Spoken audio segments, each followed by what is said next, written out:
জন্ম হয়েছে। যারা বিরোধিতা করছেন, যারা পিছনে আছেন, যারা শুনবেন না নারীর কণ্ঠস্বর, তাকে মনে করে দিতে চাই আপনার জন্ম থেকে শুরু করে আপনার জীবনের প্রতি মুহূর্তে যেই মানুষটি সর্বদা কাজ করে যাচ্ছে তার নাম নারী। নারী ছেড়া সন্তান যারা আজকে ভীষণ বড় হয়েছে, তারা আজকে সেই নারীর অস্তিত্ব, তার অধিকারকে অস্বীকার করতে শিখেছে। যেই মা জন্ম দিয়েছে সেই মাকে বিকৃতভাবে গালিগালাজ করতে শিখিয়েছে, তাদেরকে নানা ধরনের নারী বিদ্বেষী গল্প দিতে শিখেছে। সেই সকলকে আমি বলতে চাই, আগে নিজের সত্তাকে প্রশ্ন করেন, নিজের অস্তিত্বকে প্রশ্ন করেন।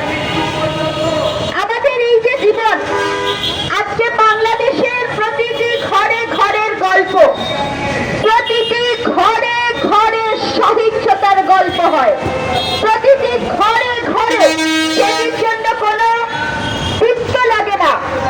যখন হাত উঠে আপনাদের, যখন শাসন করার সাহস হয় আপনাদের, এই শাসন করার সাহস আপনারা কোত্থেকে পান জানেন? কারণ আপনারা বিশ্বাস করেন না যে আপনি একজন নারীর গর্ভ থেকে জন্ম নেওয়া সন্তান। আপনার অস্তিত্ব আজকে নারীকে যখন যে সময় আপনি অসুস্থ হবেন, আপনার সেবার জন্য নারী লাগবে, আপনার সংসার দেখার জন্য নারী লাগবে, আপনার দেখভাল করার জন্য নারী লাগবে, আপনার বাচ্চা কাচ্চা পালন করার জন্য নারী লাগবে। কিন্তু সেই নারীর অধিকার দেওয়ার সময় আপনি আর সেটা শুনবেন না।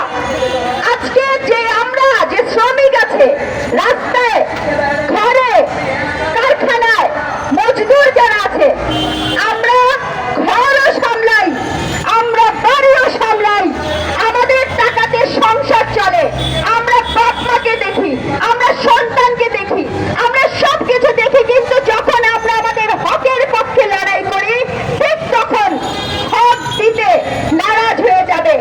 কেন? কেন এই অধিকার দিতে আপনি নারাজ কেন? এই অধিকার তো আমি রাষ্ট্রের কাছে চেয়েছি।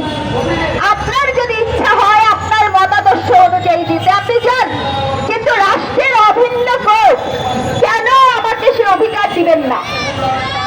এমনও তো অনেক অনেক অনেক গল্প আছে। আপনারা কতজন বলতে পারেন ঢাকা শহর থেকে শুরু করে মফস্বল শহর পর্যন্ত নারীর অর্জিত অর্থের উপরেও তো আমাদের অধিকার থাকে না। সারাদিন পরিশ্রম করে যে টাকা নিয়ে আসা হয়, সেই টাকাটাও তো দেখা যায় আমাদের উপরে জুলুম করে দিয়ে যাওয়া হয়। কখনো কি কখনো সেটার জন্য প্রতিবাদ করেছেন? কখনো কি সেটার জন্য সালিশ বসিয়েছেন? কখনো কি সেটার জন্য সেই অন্যায়ের জন্য আইন করেছেন? করেন নাই। কিন্তু যখন আজকে আমি আমার হকের পক্ষে লড়াই করছি, আজকে কত কত নারী তার বাবা মা যখন অসুস্থ হয়, আজকে নিজেরা প্রশ্ন করে দেখেন, তখন সেই নারীকে কে দেখে? সেই নারীকে আরেকজন নারীই দেখে। সেই বাবা মা অসুস্থ বাবা মার সেবাও দেখা যায় নারীই করে। আজকে যে সকল পুরুষরা বলে যে তারা ভাইয়ের দায়িত্ব নেয়, বোনের দায়িত্ব নেয়, বাবার দায়িত্ব নেয়, সেই সকল পুরুষরা এই সকল কর্মজীবী, এই সকল শ্রমজীবী নারীকে দেখে না।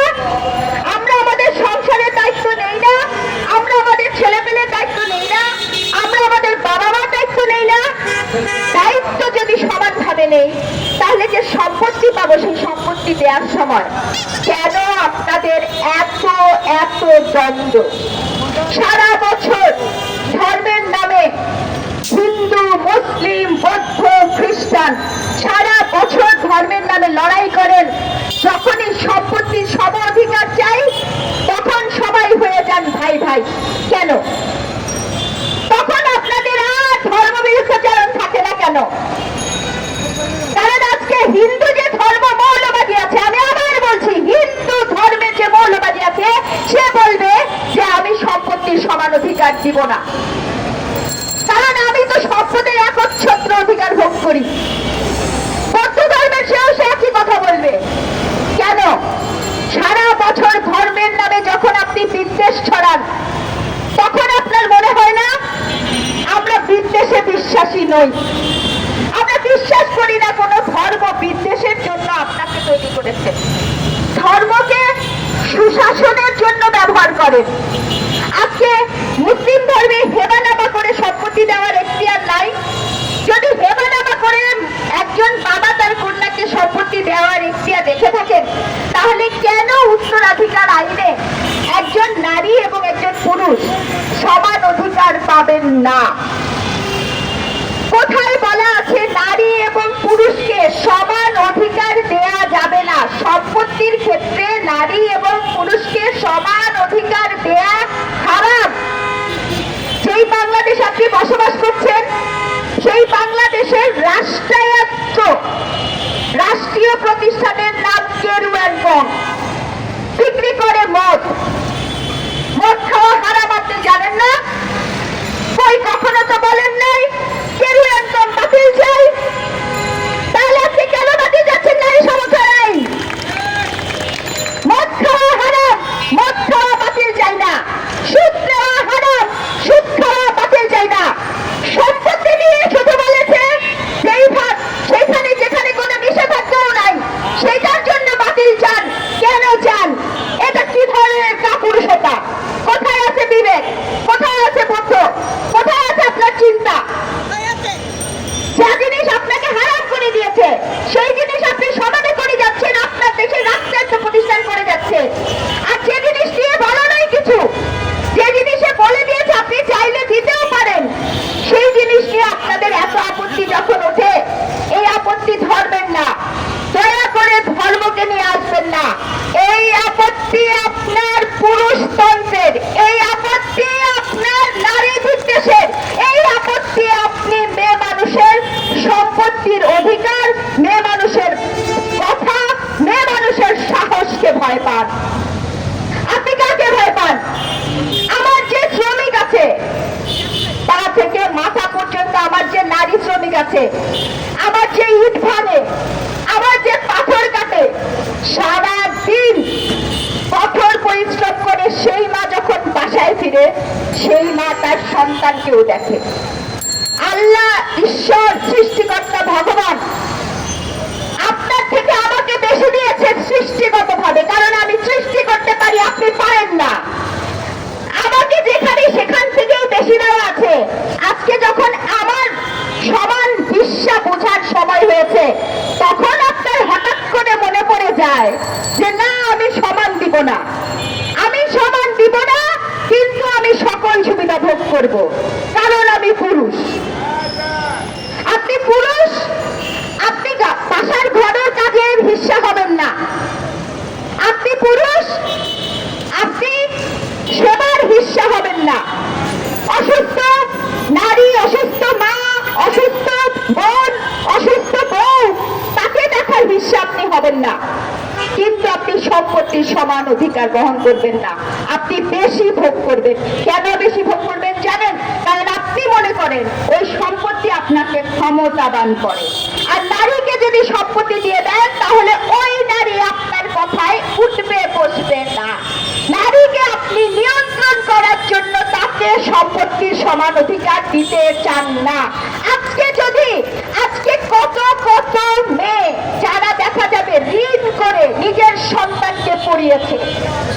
যখন আপনি গ্রামে যান, আমরা গবেষণা করে দেখেছি, ক্ষুদ্র ঋণ, বড়টা, সকল কিছু দেখা যাচ্ছে মা বন্ধক দিয়ে সন্তানকে পড়ায়। এক ঋণ থেকে আরেক ঋণ মা নেয়, মা সন্তানকে বড় করে। ওই তখন তো বলেন না আমি পুরুষ, সম্পত্তির অধিকার দিব না, ঋণও তোমাকে নিতে দিব না। ঋণ নেওয়ার সময় নারীকে আগে দেন, আর সম্পত্তি দেওয়ার সময় আপনার মনে হয় যে না, সম্পত্তির সম হিস্সা দিব না। কেন? কি জন্য আপনার এরকম মনে হয়? আর হ্যাঁ, আমি বুঝে পাই না যখন আমরা বলি মা আমার শরীর আমার অধিকার। দয়া করে মাথায় আল্লাহ একটু মগজ দিতে, সেই মগজটাকে ব্যবহার করেন, জাদুঘরে তুলে রাখবেন না। মা কে হয়? মা হচ্ছে আমি মা হব, আমার শরীর আমার সিদ্ধান্ত। আমি যে মা হব, মা হওয়ার জন্য কি আমার নিজের এই সিদ্ধান্ত নেওয়ার ক্ষমতা নাই? আমি কখন মা হব? আমি কি এই সিদ্ধান্তটা নিতে পারি না? আমাকে জিজ্ঞেস করা যায় না আমি বিয়ে করব? কোথায় বলা আছে যে আমি বিয়ে করার সময় আমার মত নেবেন না? এইটাকে বলে আমার শরীর আমার সিদ্ধান্ত। আমার শরীর আমার সিদ্ধান্ত মানে জামা কাপড় পরা না। আল্লাহ যে মগজ দিতে মগজটাকে একটু ব্যবহার করেন। জামা কাপড়ের সাথে আমার শরীরের কোনো সম্পর্ক নাই। আমার শরীর আমার সিদ্ধান্ত মানে হচ্ছে আমি কখন মা হব, কখন মা হব না, কখন আমি বিয়ে করব, কখন বিয়ে করব না, এই সিদ্ধান্ত আমাকে নিতে দেন। আমি প্রশ্ন রাখতে চাই, একবার চিন্তা করে দেখেন তো, নিজের বিবেককে প্রশ্ন করেন যে আপনার যেই মা সারা জীবন পর্দা করলো, আপনার যে মা সারা জীবন পর্দা করলো, তাকে গোসল করালেন, এখন তার জানাজা পড়াবেন, মাটিতে কবর দিবেন। আমার মার জন্য 10টা লোক কি জানাজার পরে বেশি কান্না করবে না আমি বেশি কান্না করব? তাহলে ওই জানাজার নামাজ আমি কেন পড়তে পারবো না? উত্তর আপনাদের দিতে হবে, বলতে হবে যে কেন করতে পারবো না, কেন আমার চিতায় মা উঠলে তাকে মুখাগ্নি দিতে পারবো না, উত্তর আপনাদের দিতে হবে। আমার মা থেকে কি আপনাদের অনেক বেশি মানে দোয়া করার যোগ্যতা আছে? আমার মা আপনার জন্য কি আপনি বেশি দোয়া করবেন না আমি বেশি দোয়া করবো? রাতে নামাজ পড়ে আপনি কাঁদবেন না আমি কাঁদবো? তাহলে তাকে যখন কবর দিব, তাকে যখন মুখাগ্নি দিব, তখন আমি থাকবো না কেন? কি জন্য থাকবো না? জবাব আপনাদের দিতে হবে। আপনারা কথার অর্ধেক অংশ নিয়ে নিয়ে নানা ধরনের অপব্যাখ্যা দেন। কেন দেন?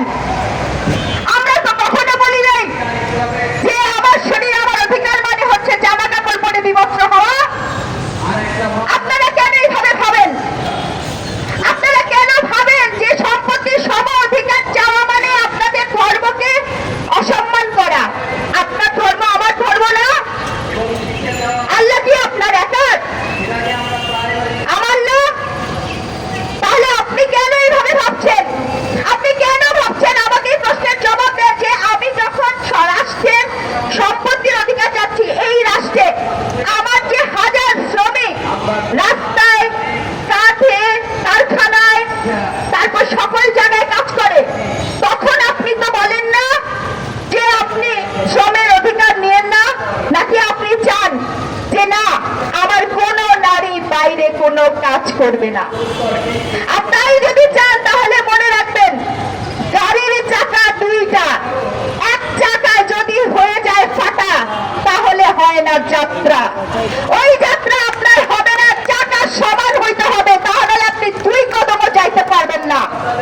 বাংলাদেশের জন্ম আজকে মনীষা চক্রবর্তী বলে গেছে, জুলাই মাস 36শে জুলাই পালন করেন। এই জুলাই কখনো হতো না যদি আমরা রাস্তায় না থাকতাম। এই মেয়েগুলো প্রথম মেয়েরা হচ্ছে আঘাত পায়, মেয়েদেরকে আক্রমণ করা হয়, রাতের বেলায় রোকেয়া হল থেকে মেয়েরা প্রথম নেমে আসে। তখন আপনি কি স্বপ্ন দেখেছিলেন? তখন আপনি তো বলেন নাই এই মেয়ে তুই বাইরে কেন?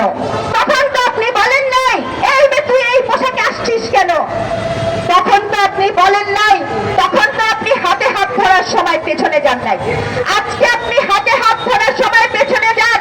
আজকে আপনি হাতে হাত ধরার সময় সমান অধিকার সমান হিস্সা দেওয়ার সময় নতুন নতুন তথ্য দেন, কারণ আপনি কাপুরুষ, কারণ আপনি ভণ্ড, কারণ আপনি আমাদের হিস্সা থেকে আমার হিস্সা থেকে আপনার হিস্সা গ্রহণ করেন। আপনাদের এই ষড়যন্ত্র, আপনাদের এই ভণ্ডত্ব আমরা স্বীকার করব না। আমাদের হিস্সা আমরা বুঝে নিব, সেই হিস্সা আমাদের সম্মানের হিস্সা, সেই হিস্সা আমাদের অধিকারের হিস্সা, সেই হিস্সা আমাদের সম্পত্তির হিস্সা। আমাদের সম্পত্তির হিস্সা আমরা সমান ভাগে বুঝে পেতে চাই। আপনাদের গালিগালাজের জন্য, আপনাদের মিথ্যাচারিতার জন্য, আপনাদের অনৈতিক অবস্থানের জন্য যুক্তি কখনো পাল্টে যায় না। একটা গল্প বলি, ইবনে সিনার নাম তো শুনেছেন। ইবনে সিনা রাত্র হলে তার দল নিয়ে কবর খুঁড়তে যাইতো।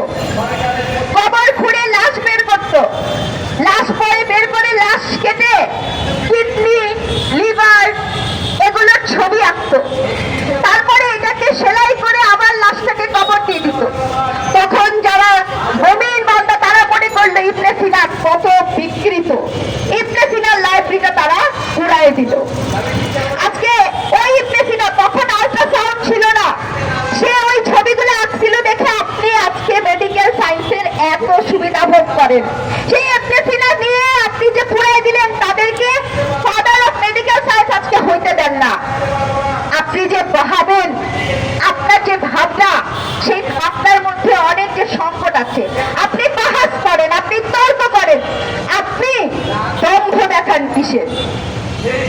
কোন পুরুষতন্ত্রের দম্ভ আপনি দেখান? আপনি কোনো তর্কে যাবেন না, আপনি কোনো বাহাসে যাবেন না, আপনি কোনো আলাপে যাবেন না, আপনি কেবল এবং কেবলমাত্র শুধু বলবেন বাতিল চাই, হুমকি দিবেন, হত্যার হুমকি দিবেন, মেরে ফেলার হুমকি দিবেন, গালিগালাজ করবেন। পৃথিবীর কোন ধর্ম আপনাকে গালিগালাজ করা শিখাইছে? পৃথিবীর কোন ধর্ম আপনাকে হত্যা করা শিখাইছে? পৃথিবীর কোন ধর্ম আপনাকে হিংসা বিদ্বেষ দেওয়া শিখাইছে? তাহলে ধর্মের অবমাননা কে করছে? ধর্ম নিয়ে রাজনীতি কে করছে? সম্পত্তির হিস্সাতে এই যে রাজনীতি, এই রাজনীতি বন্ধ করেন। সম্পত্তির হিস্সা আমার অধিকার, ঠিক যেমন আমার জন্ম, আমার শরীর, আমার বিয়ে, আমার সিদ্ধান্ত, একইভাবে আমার হিস্সা, আমার অধিকার, আমার সিদ্ধান্ত। সবাইকে লাল সালাম।